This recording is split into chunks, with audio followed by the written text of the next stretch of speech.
What's up, guys? Today we're going to be going over primaries. I think will still be meta in Beyond Light.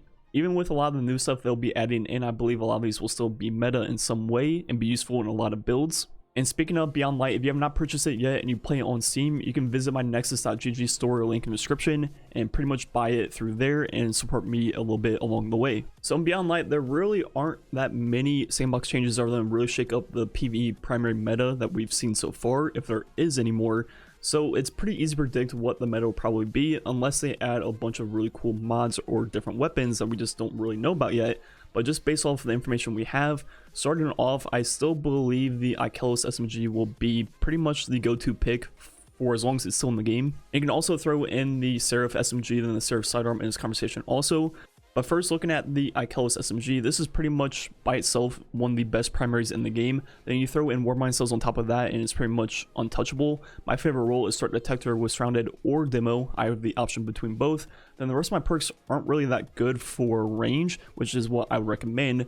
And the thing that makes this weapon so good is with a 1 energy mod global reach, it pretty much turns any of these Seraph Ikelos weapons into the best ad-clear weapons in the history of Destiny, just with a 1-point mod.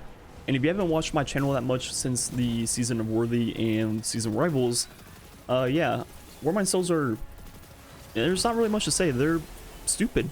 Like, they're actually not balanced in any way. Don't tell Bungie that, because, you know, let's just have some fun for the remaining like 2 or 3 seasons that we can. But yeah, they pretty much trivialize every other weapon in the game, to be honest. Then we also have the Seraph SMG, which is going to be a little bit easier to control, especially on something like a controller. And it has a pretty cool role that is very different than the Ikelos roles, which is Dragonfly. So some people prefer this. I think the Ikelos is better. They pretty much do the same damage, have the same range, but the Ikelos just shoots quicker. As long as you can control the Ikelos, I think it's better in pretty much every situation. But then we also have the Seraph Sidearm, which I think is actually the best of all 3, but you just can't get it anymore.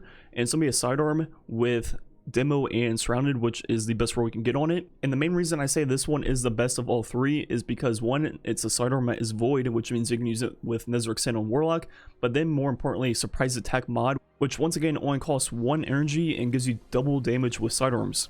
And speaking of a meta sidearm, I think Traveler's Chosen will still be pretty much the best pick for builds in Beyond Light, especially with Stasis. You can get all 3 of your abilities very quickly with this weapon. Then it's also a sidearm on top of that. If you don't know how this works, pretty much what you do is you get kills with weapon, you get Gathering Light stacks all the way to ×10.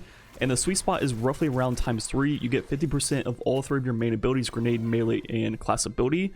And if that wasn't already good enough, getting all of your abilities very quickly, it is a sidearm like we mentioned, which means surprise attack, which means double damage. Pair that with swift charge, become chargeable light with sidearm kills, and you have a really cool chain going where it pretty much becomes the best primary in the game once you have like 4 kills and you get charged magazine. I mean, I'm literally 2-tapping majors. Okay, yeah. Moving on to another exotic primary that will be extremely strong in Beyond Light will be Trinity Ghoul with its exotic catalyst. This thing is just insane. There's not really any other word to describe what this weapon is. If you haven't had the pleasure of using this or watching gameplay with it, I mean, just look at this thing. Especially if they add in different like bow chargeable light mods in Beyond Light or something like that. For example, if they added something like surprise attack but for bows, I don't think it would be possible to take this thing off. If you ever have the ability to use your exotic slot on a primary for PvE, this is pretty much what you want to be using. Which right now, you know, you could use a sword, then you could use something like a shotgun or sniper in your kinetic slot. So you can definitely build around this weapon, and it's definitely worth it for sure. I mean, just look at how quick you can clear out entire rooms of ads by just pressing mouse 1, pressing right trigger, whatever you're using, and not even aiming. I mean, yeah, what is this thing? And I'm being told I have strayed away from sidearms too much in this video, so back to sidearms with surprise attack. So far we showed off the Traveler's Chosen, which is exotic, then also the Seraph Sidearm, but now with 2 just like generic ones that don't do anything special, which are 2 of my favorite weapons ever in the game. First one being Breachlight, which comes with Rampage and Demo, which is my favorite perks. Then also mine has some pretty good range options, and I think that is one of the best feeling weapons ever. Then also Last Hope, which a lot of people really like. Then with this one is it's a little bit harder to farm for, but both are burst sidearms and they both are extremely good, especially with Stacks of Charge of Light and Surprise Attack. I mean, I'm one bursting majors with both of these weapons. A sidearm, one burst major. What were they thinking? 2x damage on a primary for 1 energy. What are you thinking? Now moving on to something that's gonna be changing a lot in Beyond Light, which are hand cannons. So if you haven't looked at the TWABs, pretty much what they're doing is getting rid of 150 RPMs and making them all 140s.